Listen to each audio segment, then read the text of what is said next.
ಮಾಗಿದ ತೊಂಡೆಕಾಯಿ ಇದೆಯಾ? ಹಾಗಾದರೆ ಖಂಡಿತ ಅದನ್ನು ಎಸೆಯಬೇಡಿ. ಮಾಗಿದ ತೊಂಡೆಕಾಯಿಯಿಂದ ಇಷ್ಟು ರುಚಿಯಾದ ಪಚಡಿಯನ್ನು ಮಾಡಬಹುದು.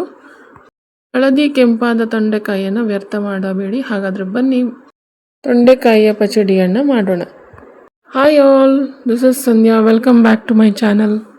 Welcome back to my another vlog. ಹೇಗಿದ್ದೀರಾ ನೀವೆಲ್ಲರೂ ಚೆನ್ನಾಗಿದ್ದೀರಾ ಅಂತ ನಾನು ಭಾವಿಸ್ತೀನಿ. ಇವತ್ತು ನಾನು ನನ್ನ ಅಮ್ಮನ ರೆಸಿಪಿಯನ್ನು ನಿಮ್ಮ ಜೊತೆಗೆ ಶೇರ್ ಮಾಡಲಿಕ್ಕಿದ್ದೇನೆ. ಹಾಗಾದರೆ ಬನ್ನಿ ವಿಡಿಯೋವನ್ನು ಸ್ಟಾರ್ಟ್ ಮಾಡೋಣ. ಅದಕ್ಕಿಂತ ಮುಂಚೆ ನೀವೇನಾದರೂ ನನ್ನ ವಿಡಿಯೋವನ್ನು ಫಸ್ಟ್ ಟೈಮ್ ನೋಡೋರಾಗಿದ್ದರೆ ನನ್ನ ಈ ವಿಡಿಯೋ ನಿಮಗೆ ಇಷ್ಟ ಆಗಿದ್ದಲ್ಲಿ ರಪ್ ಅಂತ ಹೋಗಿ ಒಂದು ಸಬ್ಸ್ಕ್ರೈಬ್ ಮಾಡಿ. ಹಾಗಾದರೆ ಬನ್ನಿ ವಿಡಿಯೋವನ್ನು ಸ್ಟಾರ್ಟ್ ಮಾಡೋಣ. ಇವಾಗ ಮೊದಲಿಗೆ ಬೇಕಾಗಿರುವಂಥ ಸಾಮಗ್ರಿಯನ್ನು ತೋರಿಸ್ತಾ ಇದ್ದೇನೆ. 1.5 ಚಮಚದಷ್ಟು ಧನಿಯಾ, 1-2 ಚಮಚ ಎಳ್ಳು, 4 ಚಮಚದಷ್ಟು ಮೆಂತ್ಯ ಮತ್ತು 2 ಚಮಚದಷ್ಟು ಧನಿಯಾ, 3-4 ಎಸಳು ಹುಣಸೆ ಹಣ್ಣನ್ನು ಹಾಕ್ಕೊಂಡಿದ್ದೀವಿ. ಇಷ್ಟು ಮಸಾಲೆ ಬೇಕು. ಮತ್ತೇನು ಬೇಕಂತ ತೋರಿಸ್ತೀನಿ. ಒಂದು 5-6 ಹಸಿಮೆಣಸಿನಕಾಯಿ, ಮಾಗಿರುವಂತಹ ತೊಂಡೆಕಾಯಿ, 5-6 ಎಸಳು ಬೆಳ್ಳುಳ್ಳಿ, ಚಿಟಿಕೆ ಉಪ್ಪು. ಇಲ್ಲಿ ತೊಂಡೆಕಾಯಿ ಸ್ವಲ್ಪ ಹಣ್ಣಾಗಿರುವಂಥ ತೆಗೆದುಕೊಂಡಿದ್ದು. ತುಂಬ ಕೆಂಪಗಾಗಿರುವಂತಹ ಹುಳಿ ಆಗಿರುವಂತಹ ತೊಂಡೆಕಾಯಿ ಇಲ್ಲಿ ಅವಶ್ಯಕತೆ ಇರೋದಿಲ್ಲ.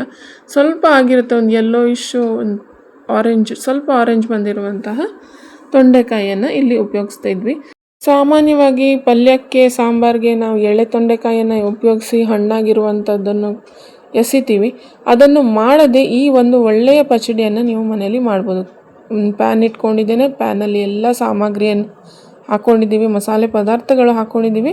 ಅದರ ಜೊತೆಗೆ ಹಸಿಮೆಣಸಿನ್ಕಾಯಿ ಕೂಡ ಹಾಕ್ಕೊಂಡಿದ್ದೀವಿ. ಇವೆಲ್ಲವನ್ನು ನೀವು ಚೆನ್ನಾಗಿ ಫ್ರೈ ಮಾಡಬೇಕು. ನಾವು ಇವಾಗ ಇದು ಚೆನ್ನಾಗಿ ಫ್ರೈ ಆಗಿದೆ ನೋಡಿ. ಒಂದು ಪ್ಲೇಟಲ್ಲಿ ತೆಗೆದಿಟ್ಕೊಳ್ತಾ ಇದ್ದಾರೆ ಅಮ್ಮ. ಇವಾಗ ಅದೇ ಪ್ಯಾನ್ಗೆ ಸ್ವಲ್ಪ ಎಣ್ಣೆ ಹಾಕಿಬಿಟ್ಟು ತೊಂಡೆಕಾಯಿಯನ್ನು ಈ ರೀತಿ ರೌಂಡ್ ಕಟ್ ಮಾಡಿರುವಂತಹ ತೊಂಡೆಕಾಯಿಯನ್ನು ಹಾಕ್ತಾಯಿದ್ದೀವಿ. ಸ್ವಲ್ಪ ಬಾಡಿಸ್ಕೋಬೇಕು. ಇದನ್ನು ಚೆನ್ನಾಗಿ ಬೇಯಬೇಕು. ಇದು ಬೇಗನೆ ಬೇಯುತ್ತೆ. ಚಿಕ್ಕದಾಗಿ ಹೆಚ್ಕೊಂಡಿದ್ದಾರೆ. ಈ ರೆಸಿಪಿ ನಿಮ್ಗೆ ಇಷ್ಟ ಆಗಿದ್ದಲ್ಲಿ ಖಂಡಿತ ಒಂದು ಲೈಕ್ ಕೊಡಿ ಫ್ರೆಂಡ್ಸ್. ಮತ್ತು ನನ್ನ ಈ ರೆಸಿಪೀಸ್ಗಳು ನೀವು ಟ್ರೈ ಮಾಡಿದಿದ್ರೆ ಕಮೆಂಟ್ ಮೂಲಕ ನನಗೆ ಹೇಗೆ ಬಂತು ಅಂತ ತಿಳಿಸಿ. ಮತ್ತು ನೀವೇನಾದರೂ ಈ ರೀತಿ ಪಚಡಿ ಮಾಡ್ತಾ ಇದ್ದೀರಾ ಅಥವಾ ನಿಮ್ಗೆ ಇದು ಮುಂಚೆ ಗೊತ್ತಿತ್ತಾ ಅನ್ನೋದನ್ನು ಕಮೆಂಟ್ ಮಾಡಿ ನನಗೆ ತಿಳಿಸಿ.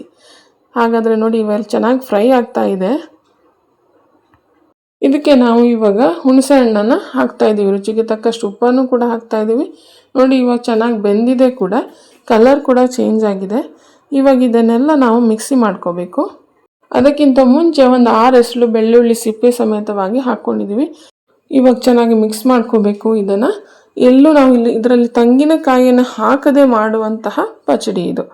ಇವಾಗಿದು ಇನ್ನೊಂದು ಸ್ವಲ್ಪ ಫ್ರೈ ಆಗಬೇಕು. ಬೆಳ್ಳುಳ್ಳಿ ಹಸಿಯಾಗಿದೆ, ಹಾಗಾಗಿ ಇದನ್ನು ಮುಚ್ಚಿ ಒಂದು 2-3 ನಿಮಿಷ ಬೇಯಿಸ್ಬೇಕು. ನೋಡಿ ಎಲ್ಲ ಇವಾಗ ಇದು ಚೆನ್ನಾಗಿ ಬೆಂದೋಗಿದೆ. ಇವಾಗ ಇದನ್ನು ನಾವು ಮಿಕ್ಸಿ ಮಾಡ್ಕೋಬೇಕು. ಒಂದು ಸಾರಿ ಮಿಕ್ಸ್ ಮಾಡ್ಕೋತಾ ಇದ್ದೀನಿ. ಈ ರೀತಿಯಾಗಿ ಮಿಕ್ಸ್ ಮಾಡ್ಕೊಂಡಿದ ತಕ್ಷಣ ಇವಾಗ ನಾವು ಮಿಕ್ಸಿಯಲ್ಲಿ ರುಬ್ಬಿಟ್ಕೋಬೇಕು. ಮೊದಲಿಗೆ ನಾವು ಸ್ಪೈಸಸ್ ಏನು ಮಿಕ್ಸ್ ಮಾಡಿದ್ವಿ, ಹುರಿದಿಟ್ಕೊಂಡಿರುವಂಥ ಸ್ಪೈಸಸನ್ನು ಒಮ್ಮೆ ಮಿಕ್ಸಿಯಲ್ಲಿ ಹಾಕಿ ಚೆನ್ನಾಗಿ ಮಿಕ್ಸಿ ಮಾಡ್ಕೋಬೇಕು. ಅದಾದ ಮೇಲೆ ಲಾಸ್ಟ್ಗೆ ನಾವು ತೊಂಡೆಕಾಯಿಯನ್ನು ಹಾಕಿ ಮಿಕ್ಸ್ ಮಾಡ್ಕೋಬೇಕು. ನೋಡಿ, ಇವಾಗ ಅರ್ಧ ಗ್ರೈಂಡ್ ಆದಮೇಲೆ ಇವಾಗ ಫ್ರೈ ಮಾಡಿಟ್ಕೊಂಡಿರುವಂಥ ತೊಂಡೆಕಾಯಿ ಮತ್ತು ಬೆಳ್ಳುಳ್ಳಿ ಮಿಶ್ರಣವನ್ನು ಹಾಕಿ ಚೆನ್ನಾಗಿ ಮಿಕ್ಸ್ ಮಾಡ್ಕೊಂಡು ಬರೋಣ. ಹಣ್ಣಾಗಿರುವಂತಹ ತೊಂಡೆಕಾಯಿಯನ್ನು ಎಸೆಯೋ ಬದಲು ಈ ರೀತಿಯಾಗಿ ಪಚಡಿ ಮಾಡಿಕೊಂಡು ಚಟ್ನಿ ಮಾಡ್ಕೊಂಡು ತಿಂದರೆ ತುಂಬಾ ಚೆನ್ನಾಗಿರುತ್ತೆ. ವೇಸ್ಟು ಆಗೋದಿಲ್ಲ ಮತ್ತು ರುಚಿಗಂತೂ ಸೂಪರ್ ಇರುತ್ತೆ. ಇವಾಗ ನೋಡಿ, ಚಟ್ನಿ ಎಷ್ಟು ಚೆನ್ನಾಗಿ ಬಂದಿದೆ, ರೆಡಿಯಾಗಿದೆ. ಇದಕ್ಕೊಂದು ಸಣ್ಣ ಒಗ್ಗರಣೆಯನ್ನು ಮಾಡ್ಕೊಳ್ಳೋಣ. ಮೊದಲಿಗೆ ಒಗ್ಗರಣೆ ಪ್ಯಾನಲ್ಲಿ ಎಣ್ಣೆ ಹಾಕೋತಾ ಇದ್ದೀವಿ. ಎಣ್ಣೆ ಹಾಕಿದ ತಕ್ಷಣ ಇವಾಗ ಸಾಸಿವೆ ಹಾಕ್ತಾಯಿದ್ದೀನಿ. ಸಾಸಿವೆ ಚಟಪಟ ಅಂದ ಮೇಲೆ ಇದಕ್ಕೆ ನಾವು ಉದ್ದಿನಬೇಳೆ ಹಾಕ್ತಾಯಿದ್ದೀನಿ, ಕಡಲೆಬೇಳೆನೂ ಕೂಡ ಹಾಕ್ತಾಯಿದ್ದೀನಿ.